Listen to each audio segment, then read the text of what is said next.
Herzlich willkommen heute am Nachmittag zum Nachmittagsworkshop Nummer 3. So schön, dass ihr alle eingeschaltet habt. Ihr habt gehört, dass einige extra vom Skifahren heimgekommen sind, damit sie ready sind für den Workshop heute am Nachmittag. Egal, von wo ihr gerade zuschaut, eingeschaltet habt, woher ihr noch hergesprungen sind. Schön, dass ihr mit dabei seid heute Nachmittag. Der Workshop, die Zeit, wo es darum geht, deine Fragen oder dein Herz mit einzubringen bei diesem Workshop heute Nachmittag. Also mach das Slide jetzt schon ready. Wir brauchen es nämlich jetzt gerade. Und zwar kannst du schon mal drauf gehen. Dort findest du eine Umfrage, die du schon mal ausfüllen darfst, währenddem ich dir sage, um was es heute Nachmittag geht. Und zwar haben wir heute Nachmittag das Thema Gottes Stimme verstehen. Das Thema, das mega viele Menschen auch in meinem Umfeld immer wieder beschäftigt, die sich fragen, hey, wie verstehe ich Gott? Oder wie kann ich Gott verstehen? Wie muss ich sein Reden verstehen? Wo höre ich es? Wie kann ich es hören? Und ich bin mega froh, dass heute Nachmittag der Michi Dufner zu uns kommt und über das redet. Michi, komm doch mal zu mir auf die Bühne. Herzlich willkommen, Michi. Hey, danke vielmals. So cool, dass du gekommen bist. Der Michi hat einfach einmal schnell heute Nachmittag noch Ehrentag nachgeholt und hat uns allen hier in Thun einfach mal Dessert mitgebracht. Danke vielmals, das ist so cool. Sehr gerne, danke euch vielmals für das, was ihr leistet. Hier mit dem Praise Camp finde ich einfach der Hammer. Danke. Der Michi ist Leiter Next Generation in der FG Jugend. Er liebt guten Wein, Film, aber vor allem das alles in der Gemeinschaft, oder? Genau. Er hat eine Familie und du kommst aus dem St. Gallischen, also aus der Stadt St. Gallen. Nicht ganz aus der Stadt Oder St. fast, Gallen, ja, genau. Eigentlich sogar nicht mehr aus dem Kanton St. Gallen, sondern schon Thurgau. Wir haben zügeln dürfen, wir sind jetzt in Rockville daheim. Mega cool. Aber gerade am Bodensee, genau. Mega cool. Hey, ja, Michi, als ich mir überlegt habe, was das Thema ist heute Nachmittag, habe ich mir überlegt, was hat das eigentlich mit mir zu tun. Und habe mich dann gefragt, wann war denn mein erstes Mal, als ich Gottes Stimme so bewusst wahrgenommen habe. Und ich kann mich erinnern, dass an einem Praise Camp vor vielleicht so 14 Jahren müsste gewesen sein. Wann war das bei dir? Das erste Mal so Gottes Stimme bewusst wahrnehmen? Schon ein bisschen länger her. Ich weiss, dass ich mich bekehrt habe, oder respektive, wo ich mich bekehrt habe, ist mir richtig wichtig, dass ich nicht nur einfach einer Religion angehöre oder jetzt bin ich halt Christ, sondern ich habe wie in meinem Bekehrungsgebet gesagt, Jesus, wenn es dich gibt, dann will ich dich hören, dann will ich mit dir unterwegs sein, dann will ich eine Beziehung haben mit dir. Und eine Beziehung besteht aus Kommunikation. Und seitdem eigentlich, als ich mich bekehrt habe, 1994, bin ich mit Jesus als ein redender Gott unterwegs. So cool. Ja, und jetzt haben wir ja schon die Slido-Umfrage gestartet. Jetzt lass uns doch mal schnell schauen, ob da schon echt etwas gekommen ist. Die erste Frage ist, ich glaube, dass Gott auch heute persönlich zu mir redet. Ja, und 91% sagen ja. Wow, so cool. Super. Zweite Frage. Hey, übrigens, hast du gesehen, schon 140 Leute, die mitmachen. Super. Wie regelmäßig erlebst du Gottes Reden? Von 0 bis 10, gell? So eine Skala von 1 bis 10, Genau. so die meisten so beim 3. Aktuell. Cool. Ich glaube, da haben wir eine gute Botschaft heute. Yes. Ich möchte Gottes Reden noch mehr erleben in meinem Alltag. Da haben wir fast vermutet, gell? Hey, das haben wir gehofft. Genau, sonst Oder? wären ihr ja nicht jetzt bei dem Workshop dabei. Genau. Mega cool, 100%. Nächste Frage, letzte Frage. Wie sicher musst du sein, bevor du etwas umsetzt, von 1 bis 10? Hey, das ist schon mal nicht schlecht. Ja, also man muss sich ziemlich sicher sein, gell? Ja, Genau. es braucht eine gewisse Sicherheit. Bin ich gespannt. Genau. Hey Michi, es freut mich, dass ich dir jetzt einfach die Stage überlassen darf. Ich bin gespannt, was du uns zu sagen hast. Danke vielmals, merci. Ja, ich feiere sehr, sehr gerne Fest. Und zu Festen feiern gehört auch immer eine gute Vorbereitung. Und jetzt an Weihnachten haben wir uns vorbereitet. Wir haben viel mehr Feste müssen feiern und haben dann die Feste vorbereitet. Und eines das Fest war, dass ein ganz guter Freund von mir gekommen ist, der auch Götti ist, von meinem Sohn. Und wir haben alles angefangen einrichten. Ich habe von außen im Garten so ein Gartenhäuschen. Wir haben dort ein Feuerchen gemacht, dass es schön warm wird und so weiter. Aber manchmal spürst du dann beim Vorbereiten, jetzt läuft es nicht gerade so rund, wie du dir das vorstellst. Und so ist bei uns, bei dieser Vorbereitung, dann das passiert, dass von meinem Sohn, also eben der Götti auch gekommen ist, sein Hase abgehauen ist. Und dann haben wir zuerst den Hase suchen und wir haben ihn nicht gefunden und der ist irgendwie nie umeinander und wir sind ein bisschen auf dem Land. Also das heisst, wenn man den nicht findet, bevor es dunkel wird, dann ist die Wahrscheinlichkeit, dass noch jemand anderes den Hase findet, relativ groß. Und dementsprechend hatten wir eine Not gehabt und mein Sohn wollte beten und wir sind zusammengehockt und wir haben gebetet, dass der Hase doch vorkommt. Dann habe ich gedacht, okay, jetzt gehe ich aber weiter vorbereiten. Irgendwie muss ja das Fest vorbereitet sein. Und dann gehe ich in das Gartenhäuschen und merke so, irgendetwas stinkt brutal. Und ich habe eigentlich gerade schon gemerkt, was stinkt. Und so bin ich langsam auf den Kühlschrank zugelaufen. Ich habe den Kühlschrank aufgemacht und es hat sich bestätigt, der Kühlschrank ist ausgestiegen.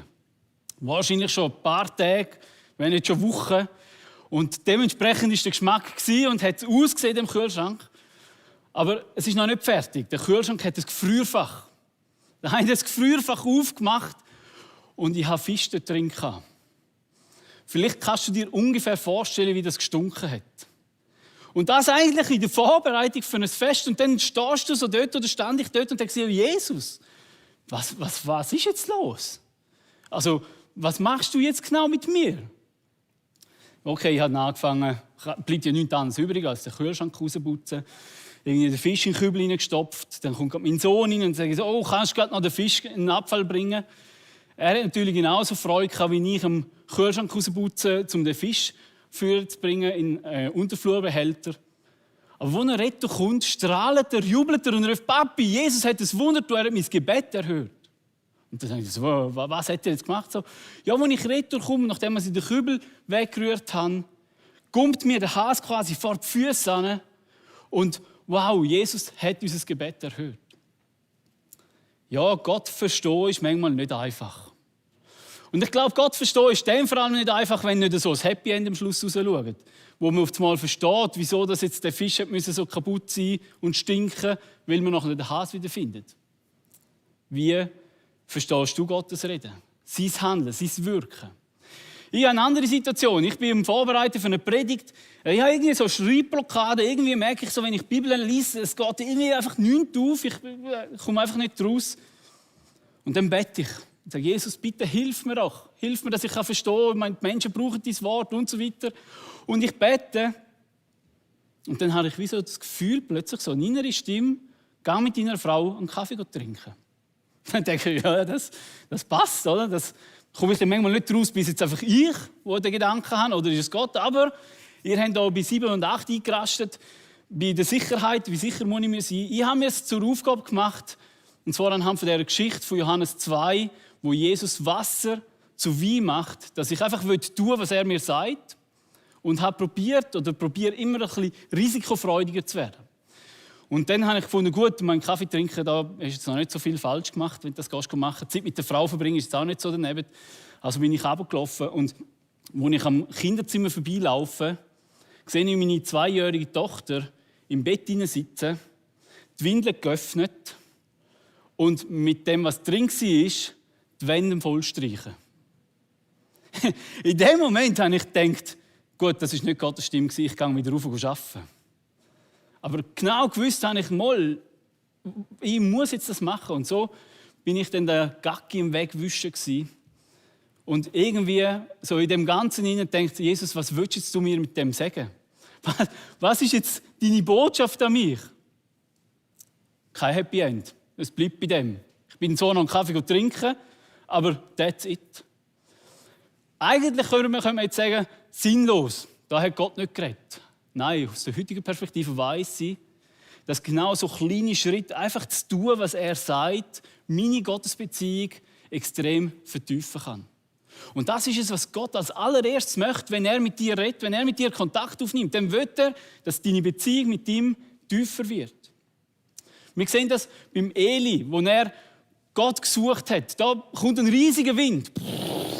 Das heisst, dass Felsen zerstört werden, dass Berge zerschmettert werden.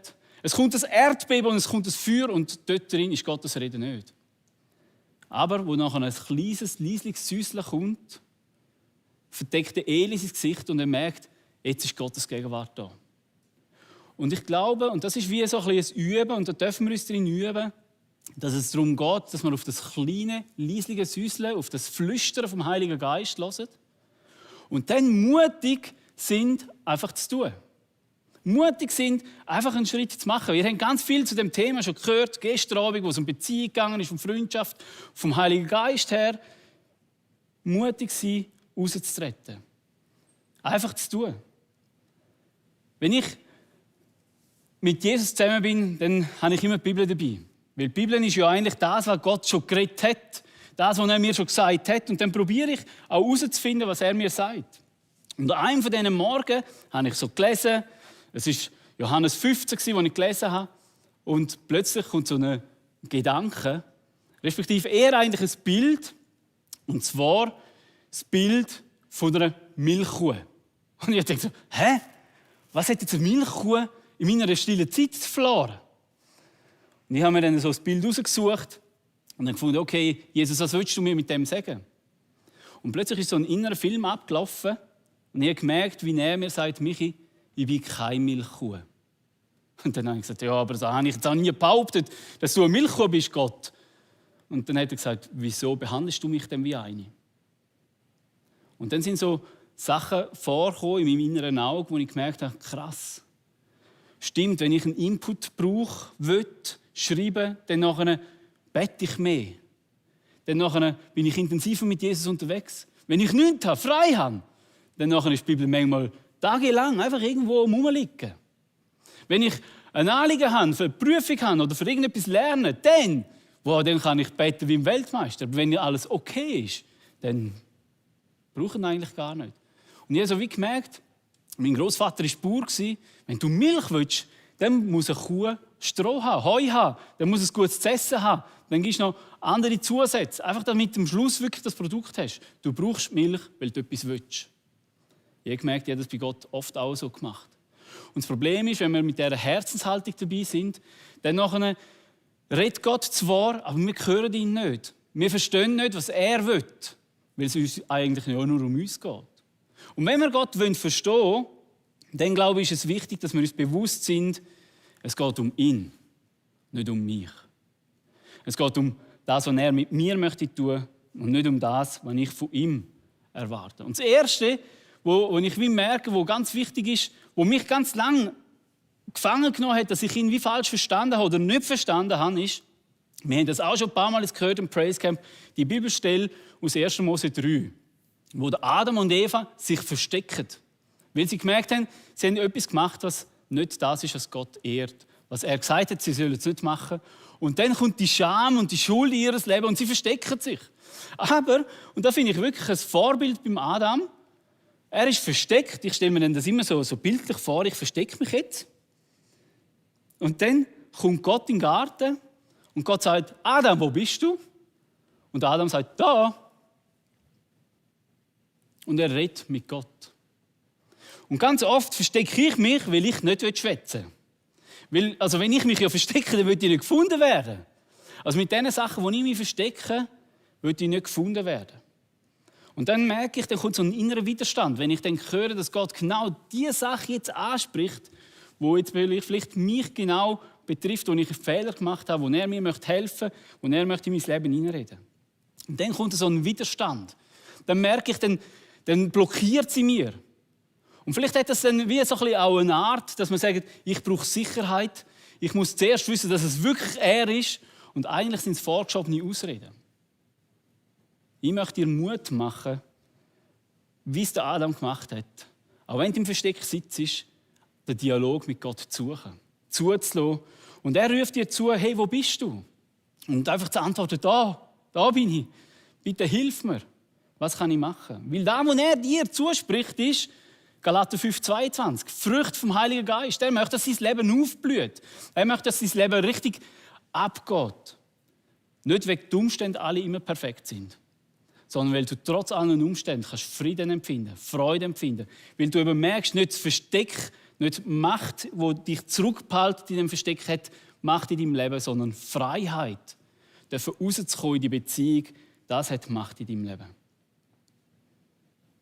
Ich möchte dich herausfordern heute, ganz konkret, deine persönliche Beziehung mit Jesus an dem zu überprüfen, was uns die Schrift gibt. Und zwar lesen wir in Matthäus 7,7, ganz eine bekannte Stelle. Bittet und es wird euch gegeben werden. Sucht und ihr werdet finden. Klopft an und es wird euch geöffnet werden. Das sind 3 Hilfen, wie wir Gottes Reden noch besser verstehen können. Und ich möchte euch da mit reinnehmen. Ich möchte euch reinnehmen in das Erste. Bittet und euch wird gegeben werden. Wir haben es gestern Abend wunderbar ausgeleitet bekommen. Eine Beziehung, eine Freundschaft schafft Raum. Und genauso müssen wir auch diesen Teil so verstehen. Wenn Gott sagt, bittet, dann will er uns Raum geben. Wir dürfen alles vor ihm bringen. Es muss nicht irgendwie hochheilig sein, es muss auch nicht mega perfekt sein. Du darfst einfach mit dem kommen, was dich beschäftigt, was dein Anliegen ist. Sag das dein Alltag, der dir Sorgen macht. Sag das Krankheiten, sag das Menschen um dich herum, sag das Zukunft, sag das Prüfungen. Du darfst alles bringen. Gott schafft dir den Raum. Du darfst alles vor ihm ausbreiten.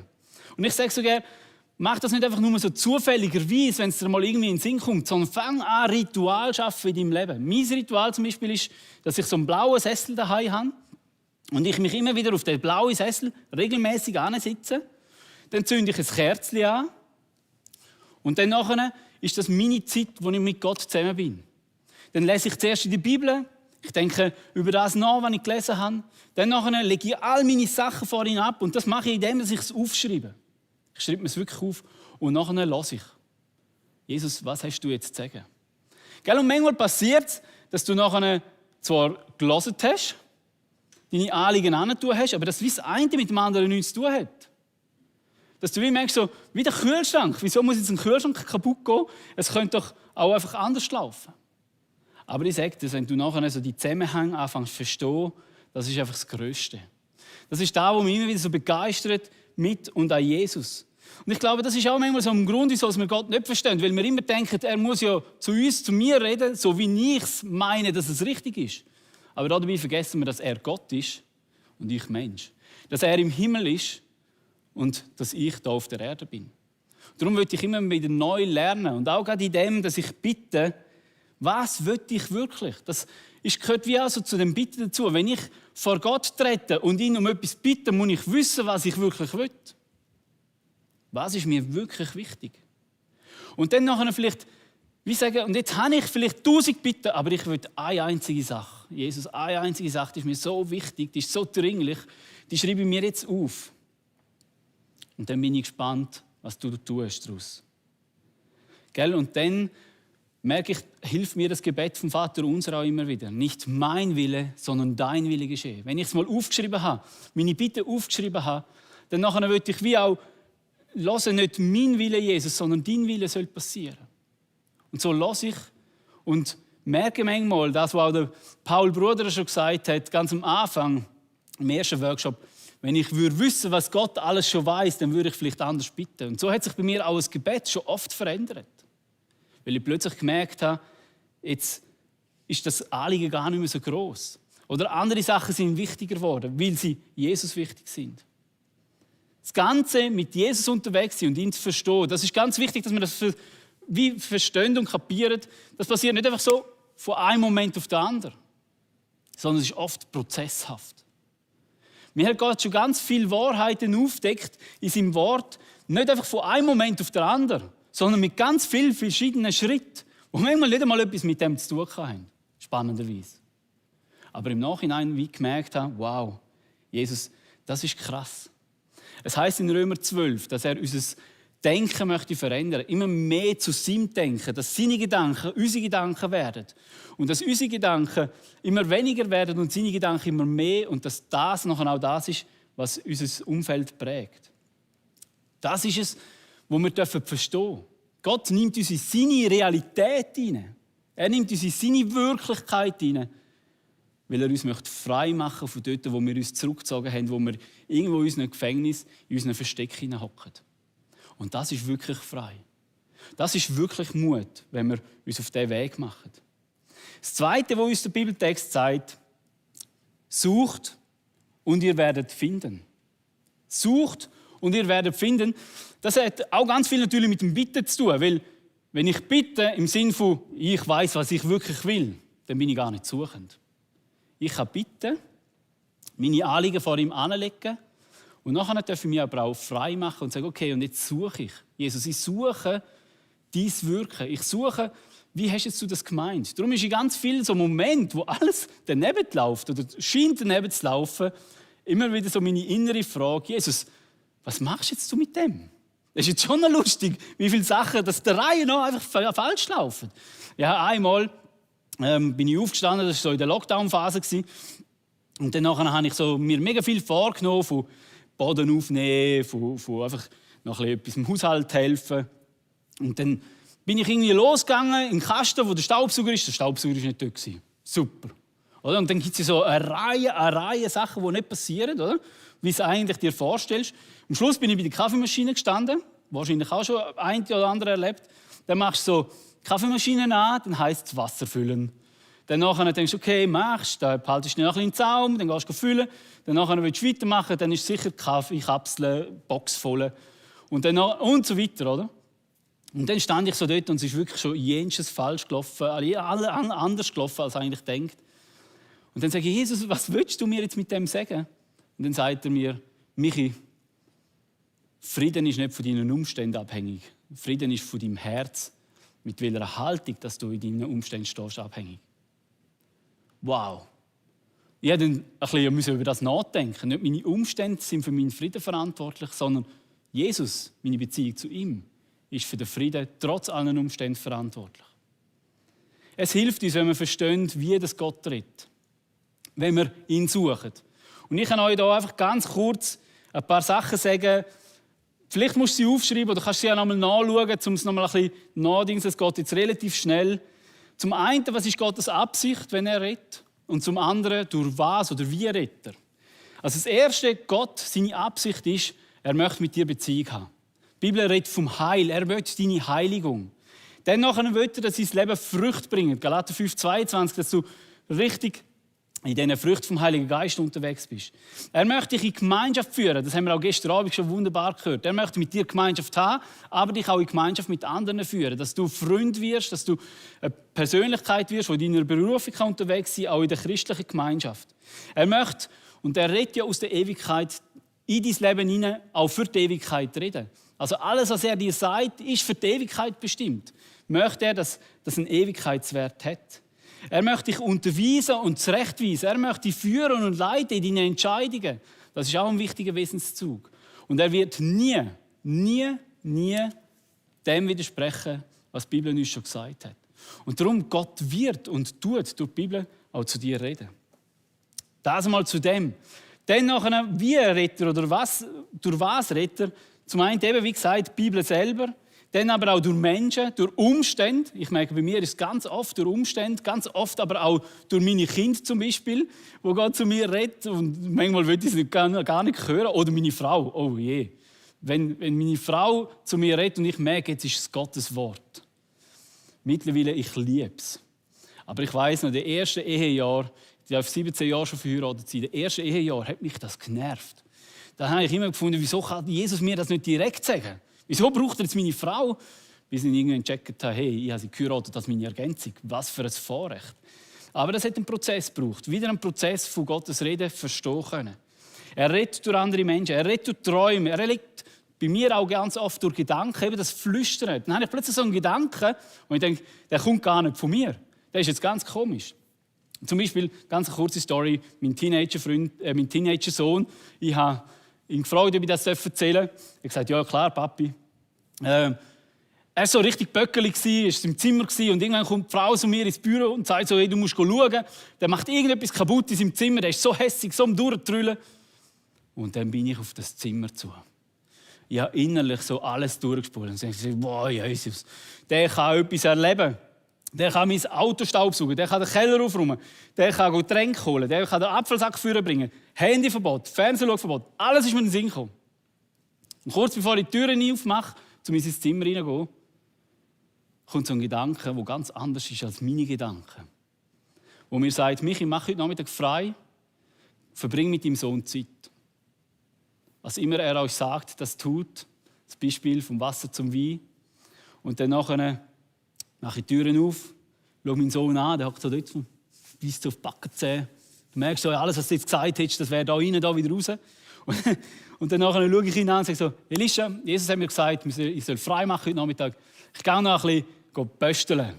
Das heisst bei uns so in Interdiscount, Mediamarkt, einfach so Elektroläden. Hast du Lust zum Mikro? Und ich so, wow, ja sicher, Papi. Echt? Und ja, echt. Und du hast gemerkt, wie die Mauern runtergefallen sind. Wir waren noch nicht einmal im Auto. Dann hat er gesagt, Papi, weisst du, ich habe gerade so vollen Abschieferretter bekommen. habe so geübt für die Prüfung und so schlechte Noten bekommen. Ich glaube, es lohnt sich gar nicht, um in die Schule zu gehen. Ich glaube, ich höre auf zu lernen. Es bringt alles nichts. Und in dem Moment habe ich so gemerkt, so, wow, krass. Hey, wenn ich jetzt hier auch noch eins oben drauf gehauen hätte, was hätte das gemacht? Was wäre passiert? Und dann bin ich so richtig dankbar geworden und gesagt, Jesus, danke, dass du redest. Danke, dass ich dich heute besser verstehe als noch vor ein paar Jahren. Und danke, dass ich noch mehr lernen, dich zu verstehen. Weil solche Geschichten, die machen mein Herz voll. Da merke ich, yes, ich will noch mehr, dass er auch in die Gedanken zu mir redet. Er redet auch in Predigten, in Gottesdiensten. Darum ist es so wichtig, dass wir da auch dabei sind. Er redet, auch wenn wir in die Natur gehen und seine wunderbare Schöpfung anschauen. Gott hat ein Anliegen, mit dir unterwegs zu sein. Er möchte mit dir reden. Er möchte dein Leben berühren. Immer wieder aufs Neue. Und ich glaube, da ist es so wichtig, dass wir wirklich verstehen, wir dürfen Suchende sein nach dem Reden. Und meine nicht, das ist einer vom Himmel gefallen, der das von Anfang an hat können. Es ist wie das Lernen von einer Sprache, das Kennenlernen von einer Person. Umso mehr, dass du die Sprache kannst, umso mehr, dass du die Person kennst, umso mehr kannst du es einordnen. Wichtig ist, dass du auf den Weg gehst. Und das Dritte noch, wo uns gesagt wird, klopft an und es wird euch geöffnet werden. Und das finde ich manchmal fast ein bisschen schwierig. Das Anklopfen. Ich kenne es von meinen Kindern. Wir haben 5 Kinder. Und die Jüngste ist jetzt 7, der Älteste 13. Und keiner hat es bis jetzt können oder kann es, dass sie, wenn die Tür zu ist, klopfen, warten auf eine Antwort und dann reinkommen. Nein, die sind so daheim bei uns, dass sie einfach patsch, sind sie da, stehen im Raum und dann musst du Zeit haben. Wir probieren es ihnen beizubringen, aber es ist gar nicht so einfach. Weil als Kind hat man ja wie das Gefühl, man ist daheim und das ist auch so wunderbar, auch beim Reich Gottes, dass wir wirklich Kind Gottes dürfen sein. Dass wir einfach auch uns dürfen verhalten wie Kind und dürfen vorwärts gehen wie Kind. Aber wenn es gerade darum geht, Gottes Reden zu verstehen, ist es eben gleich auch wieder mal wichtig, einfach stehen zu bleiben, sich bewusst zu sein, dass ich anklopfen darf. Und zwar nicht bei irgendjemandem, sondern beim grössten König der Welt. Beim Mächtigsten, bei dem, der alles geschaffen hat. Und ich darf eintreten, weil er sagt herein. Und ich darf ihm die Anliegen bringen. Ich darf auf ihn hören. Und das, glaube ich, macht etwas. Und im Prediger 5, da heißt es, denke erst nach, bevor du betest. Sei nicht zu voreilig, denn Gott ist im Himmel und du bist auf der Erde. Also es ist wichtig, dass wir uns Zeit nehmen, dass wir anklopfen und wirklich wissen, hey, das ist Gott, wo ich mit ihm rede. Und wir gehen jetzt dann in eine Übung über, wo ich dich einladen möchte, mit dem König Zeit zu verbringen. Vielleicht einfach mal so einen ersten Schritt aus dem Versteck rauszumachen und zu sagen, okay, da bin ich. Und dann schreibst du deine Fragen auf. Und dann hörst du. Oder du machst es anders, du lesest einen Bibeltext und nachher denkst in dieser Zeit über Jesus nach.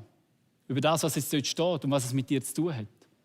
Oder du machst so einen schriftlichen Dialog. Das mache ich sehr gern.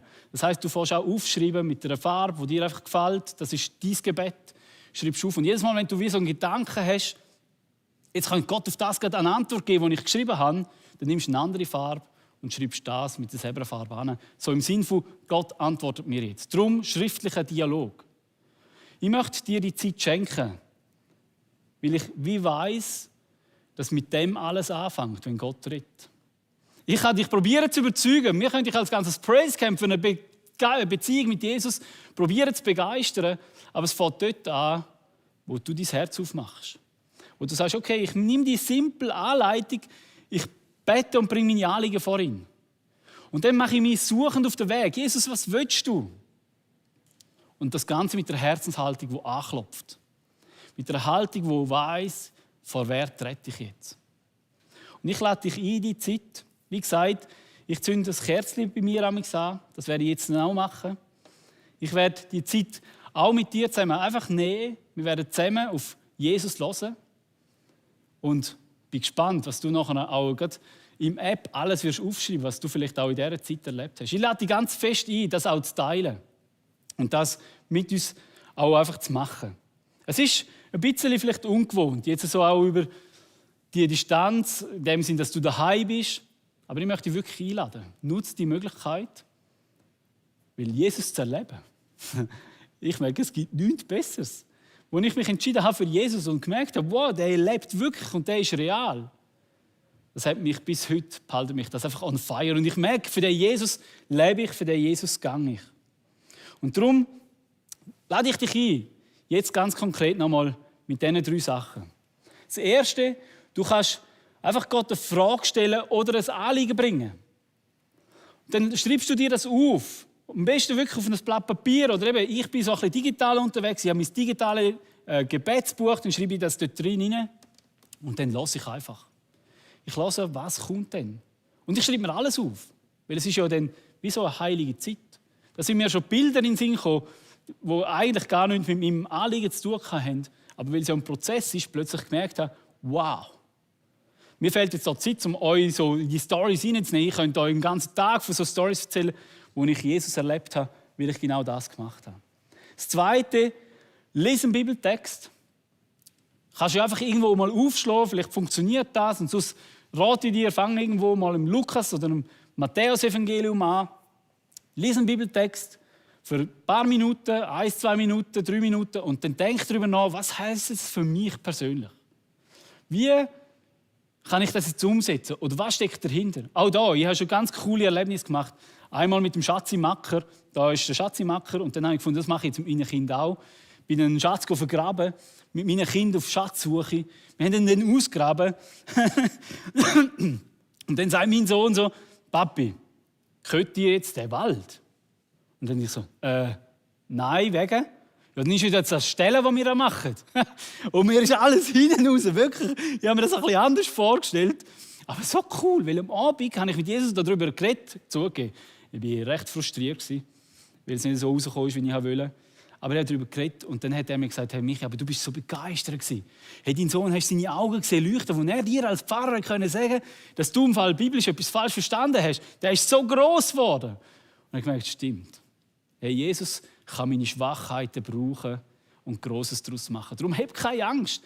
Warte nicht, bis du eine 7, 8 Bestätigung hast, sondern überleg dir, was kann ich tun aus dem heraus, wo mir jetzt die Bibel gerade sagt. Und das Letzte, der schriftliche Dialog, den ich euch schon erklärt habe.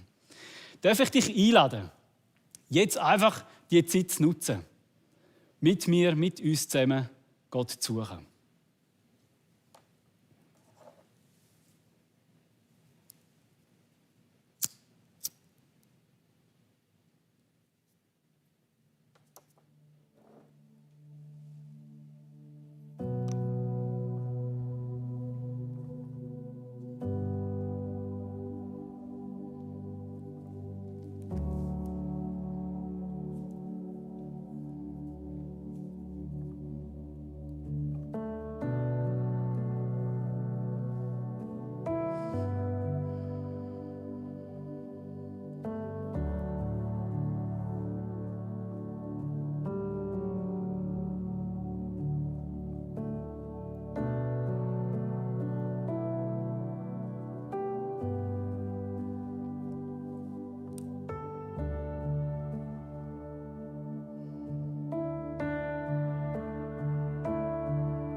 so wie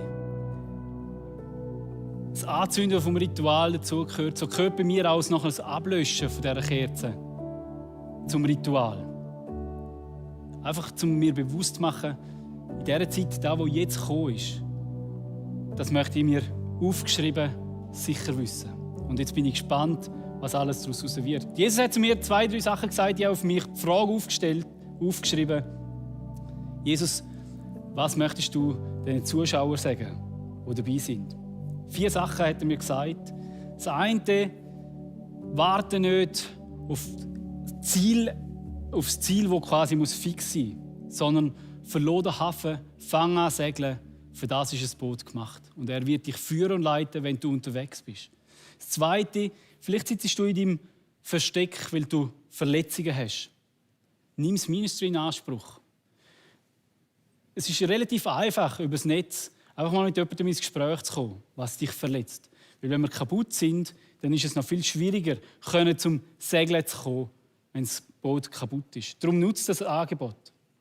Dann das Dritte, Jesus möchte dir ein Freund sein, ein guter Freund, der nur das Beste für dich parat hat. Und das möchte er dir zusprechen. Und dann noch ein Viertes und das Letzte, wo es um Ritual geht. Vielleicht eben in dem, dass du mal eine eigene Bibel brauchst, wo du einfach voll mögeln kannst und wo du einfach cool findest. Oder einen Sessel daheim, wo du so Zeiten kannst mit Jesus installieren kannst. Hat mir Jesus gesagt, mach das, was du schon machst. Also du nicht kompliziert denken, sondern nutze so Möglichkeiten, die es schon gibt. Zum Beispiel, wenn du auf dem WC sitzt oder gehst duschen oder am Autofahren bist. Einfach so Momente schaffen, die wie ein Ritual sind, wo du dich ausstreckst und auf Gott hörst. Mega cool, dass wir miteinander unterwegs sind. Und jetzt darf ich Danina wieder führen, bitte.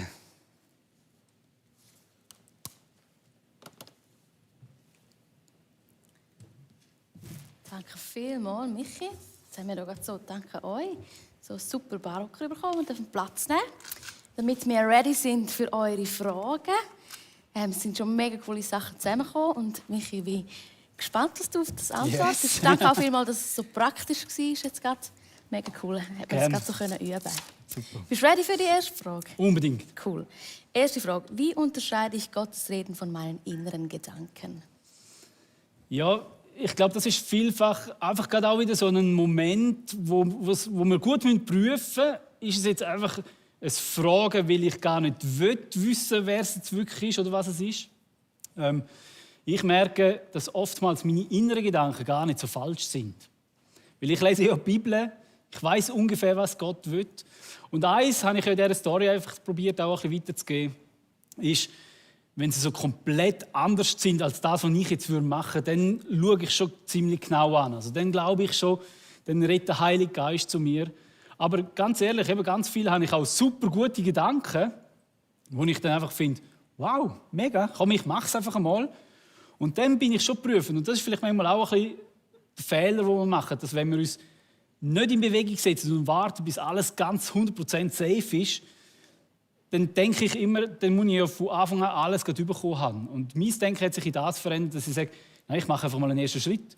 Und Gott kann ja wieder Türen zumachen oder ich kann noch weiter Türen aufmachen. Und dann wird sich dann schon bestätigen, ob jetzt der Gedanke von mir war und einfach sich in Luft auflöst, oder ob dann quasi plötzlich Türen aufgehen und ich merke so, wow, cool, und dann nachher fange ich noch mehr an drin zu laufen.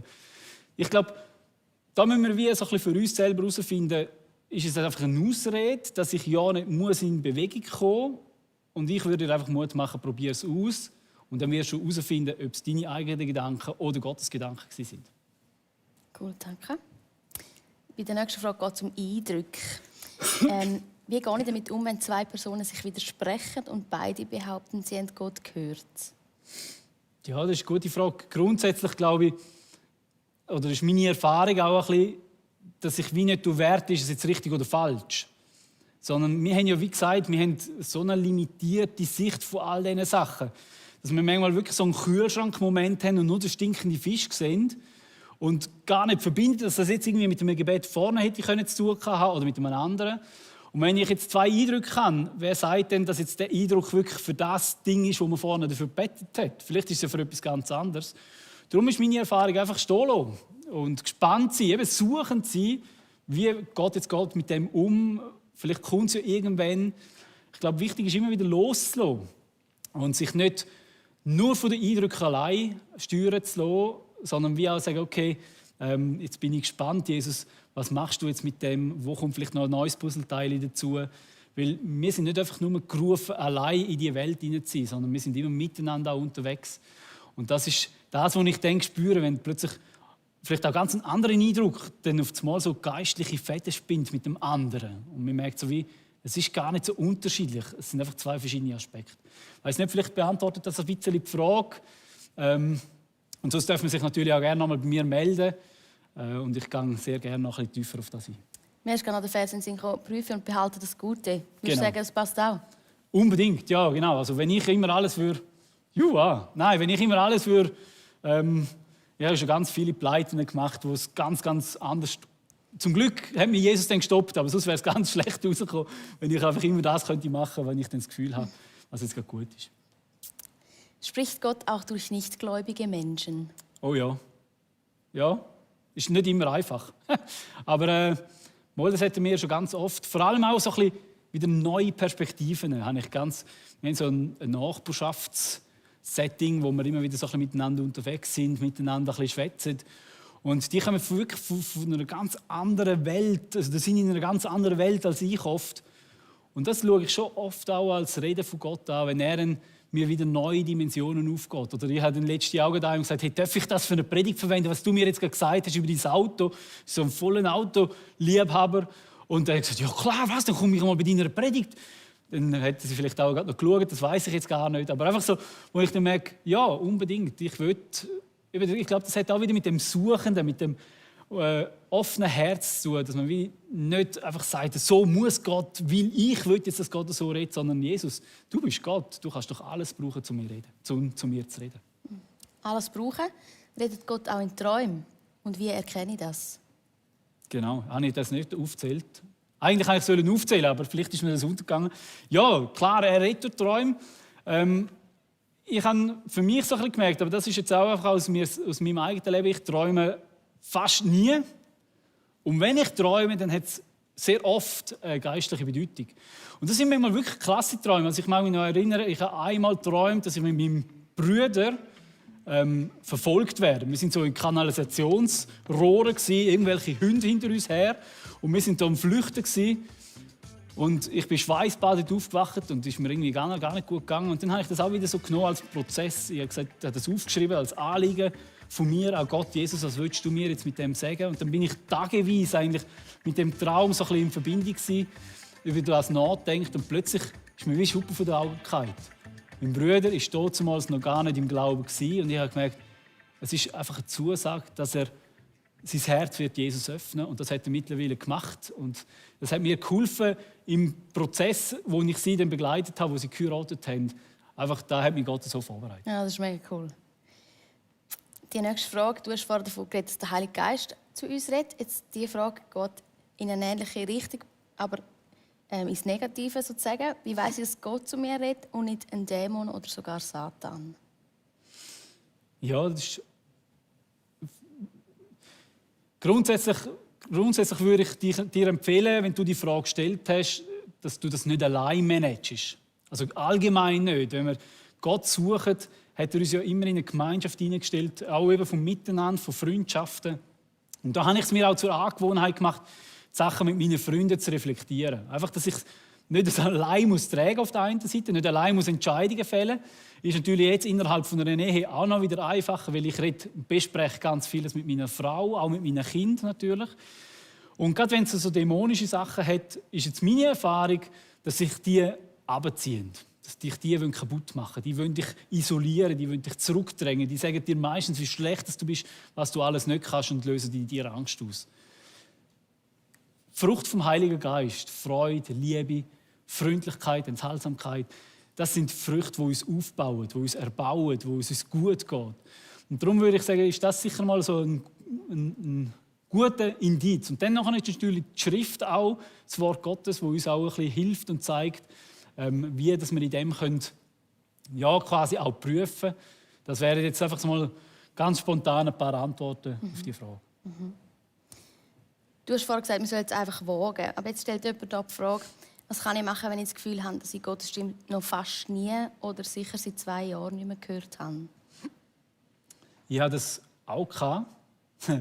Das war speziell, weil eigentlich, und ich weiss jetzt nicht, ob das vielleicht so ein Wort für dich ist, wenn du die Frage gestellt hast, aber ich habe eigentlich gewusst, was Gott mir gesagt hat. Ich wollte es einfach nicht tun.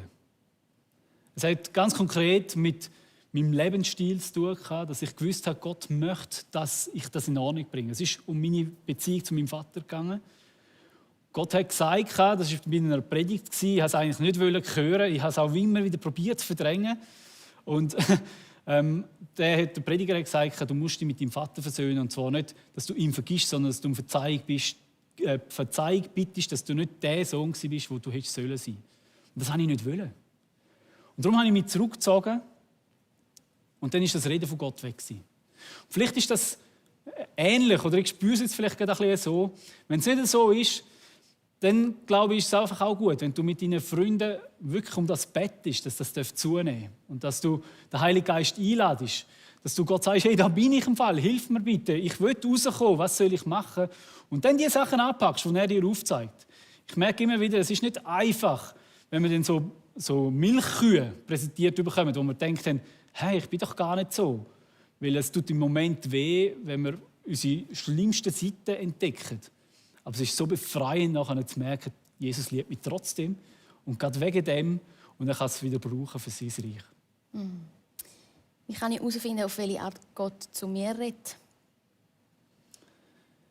Ja, gell, das sage ich jetzt einfach auch wieder von mir her gesagt. Ich bin froh, dass Gott nicht nur einfach einscheinig zu mir redet. Also ich bin froh, habe ich so einen kreativen Gott. Manchmal laufe ich durch die Natur durch und meistens immer den gleichen Weg. Und dann sehe ich einfach einen Baum, den ich schon immer gesehen habe. Und plötzlich ist der Baum einfach speziell. Und das liebe ich. Ich finde so überführt werden von dieser Schöpfung, finde ich genial. Die Bibel ist sicher etwas, wo Verheißung hat, dass die Bibel wirklich zu uns reden will. Das ist das lebendige Wort. Da ist sicher ein Zugang. Und ich würde dir einfach auch raten, verstief dich nicht auf eine Form oder auf eine Art. Probiere immer wieder Verschiedenes aus. Ich tue es immer wieder auch vergleichen mit meiner Beziehung mit meiner Frau. Ich glaube, wenn wir jetzt einfach jeden Abend ins Kino, wäre das irgendwie auch langweilig. Oder wenn wir jeden Abend Candlelight-Dinner machen, dann hätte ich wahrscheinlich auch genug Candlelight irgendwann.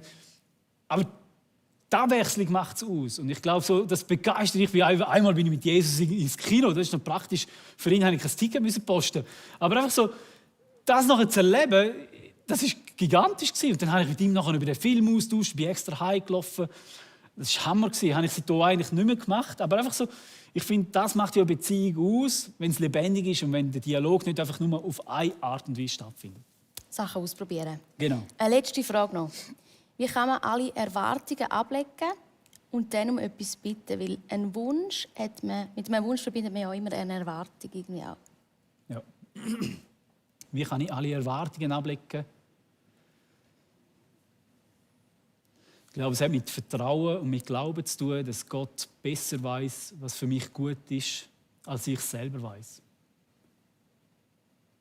Ich glaube, es hat mit Vertrauen zu tun, dass ich Schritt mache, im Wissen, Gott hebt mich und er ist bei mir. Und vielleicht auch meine Komfortzone muss verlassen. Ein Satz, der mein Leben ganz lange schon prägt, ist, ich möchte dort sein, wo Jesus wirkt. Oder respektive, ich möchte in meinem Alltag mein Herz so öffnen, dass Jesus immer wieder drin wirken kann, dass sein Geist kann reden, dass er fliessen kann. Und ich glaube, nur schon dieser Mechanismus hat bei mir hat das bewirkt, dass ich loslassen von meinen Vorstellungen. Ich weiss nicht, so ein Moment, gell, wo der Zug verpasst ist, weil du einfach zu spät bist und dann drückst du auf den Knopf, aber der leuchtet schon nicht mehr. Das heisst, der bleibt noch eine Ewigkeit stehen dort, aber du kannst nicht mehr einsteigen. So ein blöder Moment, oder? Und dann nachher sagst du, Jesus, was soll jetzt das? Und dann probierst du loszulassen von deinen Vorstellungen, dass jetzt unbedingt drin sind und dann merkst du plötzlich, hey, jetzt habe ich Zeit, ich kann die Bibel lesen, ich kann schnell in den Kopf für meine Frau einen Blumenstrauß posten. Ich kann sonst etwas Cooles machen. Ich kann über die anderen ein SMS schreiben zur Ermutigung. Ja, dann werden wir Botschafter. Und ich glaube, dass uns das lehrt und uns das quasi dann auch Schritt für Schritt, wenn wir mutig sind und einen Schritt machen, werden wir mutiger, einen nächsten Schritt zu machen. Und ich glaube, mit dem fängt es an. Danke vielmals, Michi, für deine Antworten. Du hast noch ein Schlusswort für uns, gell? Genau. Jetzt deine Zeit. Ich habe ja in dem Vers, den ich euch gebracht habe, aus Matthäus 7,7, eigentlich bewusst auch ein bisschen einseitig betont, was alles dein und mein Job ist. Aber letztendlich ist der Vers eingebettet, oder sind die Versen eingebettet und sind in der Mehrzahl geschrieben. Und das ist mir wirklich ganz wichtig. Wir sind, wenn wir auf Gottes Reden aus sind, wenn wir ihn noch mehr möchten verstehen und kennenlernen, sind wir aufeinander angewiesen. Das heißt, bittet und euch wird gegeben. Also im Gemeinsamen um etwas bitten und gemeinsam um etwas ringen, liegt extrem Kraft. Und es braucht vielleicht Mut, jemandem zu sagen, hey, meine Jesus-Beziehung ist im Moment im Keller. Ich habe vor 2 Tagen oder vor 3 Tagen einen guten Freund von mir gefragt, hey, wie sieht es mit Jesus aus? Wie bist du unterwegs? Und dann hat er so ein bisschen umeinander studiert, so, ja, eigentlich normal. Jesus ist so nicht normal. Eine Beziehung mit Jesus ist nicht normal. Und wenn es bei dir normal ist, dann bete mit jemandem zusammen, dass es wieder so richtig kribbelig wird, dass es richtig abgeht. Weil, hey, es ist einfach das Beste, was es gibt. Suchet und ihr werdet finden. Also das heisst, miteinander suchen, miteinander auf den Weg gehen. Ich bin so froh, habe ich Freunde, die mir Eindrücke schicken, die mir Sachen schicken. Wir haben eine Pflegetochter, unsere Jüngste, die 7-Jährige, ist eine Pflegetochter. Wir hätten sie nicht, wenn ich nicht Freunde hätte, die wir genau im Moment, wo wir uns entscheiden mussten, geschrieben haben, hey, Gott hat dir ein Kind geschickt und ich glaube, ihr müsst es annehmen. Und das sind so Momente, wo du wirklich merkst, da hat die Gemeinschaft, da hat die Gemeinde Christi einfach einen extremen Power, einen extremen Impact. Und nutzt das, mach dir das zu nutzen. Es wäre blöd, wenn nicht. Und das Dritte natürlich nachher auch, wenn wir zusammen anklopfen, gerade mit Worship, mit gemeinsamen Zeiten, wo wir vor Gott sind, wo dann wächst unser Bild von Gott umso mehr. Und das ist einfach das, was ich dir mitgeben möchte. Wenn es darum geht, Gottes Reden zu verstehen, zu lernen, dann sind wir nie allein. Und vielleicht noch das als Abschluss. Wenn er redet, dann passiert ja etwas in uns. Und da bin ich so froh, dass der Glaube etwas sehr Persönliches und sehr Individuelles ist. Aber der Glaube ist keine Privatsache. Also das heisst, wir sind gerufen als Zeugen. Und darum ist es so wichtig, dass wir unser Zeugnis weitergeben. Und darum nutzt das App, nutzt die Möglichkeiten, die du hast in deinem Alltag hast, von Jesus zu erzählen, von dem, was du mit ihm erlebst. Danke viel mal, Michi. So cool, dass du da bist und uns mit reingenommen hast in das Thema. Gerne. Mir bleiben nur noch 3 Sachen zu sagen. Und zwar heute Nachmittag würde ich dich auffordern, dich ermutigen. Mach doch Mutig und Frei Challenge von heute Nachmittag. Und zwar deine Geschichte zu erzählen, my story. Nimm dein Handy, nimm die auf, erzähl deine Geschichte und schick das jemandem, um ein Zeugnis zu sein von Jesus. Das Zweite ist, bist unbedingt heute Abend dabei, wenn es wieder Livestream heisst. Tönt euch zusammen, sind als ganze Gruppe dabei. Wir freuen uns riesig, wenn ihr wieder einschaltet heute Abend zum Thema Wahrheit. Und morgen Nachmittag für euch alle, der letzte Workshop leider schon, die Zeit geht so schnell, mit Aaron und Alessandra Stutz zum Thema Next Generation. Mega cool, wenn ihr alle wieder mit dabei seid, heute Abend, morgen. Habt ganz einen guten Nachmittag. Tschüss zusammen. Can you feel it calling? We're brave and free.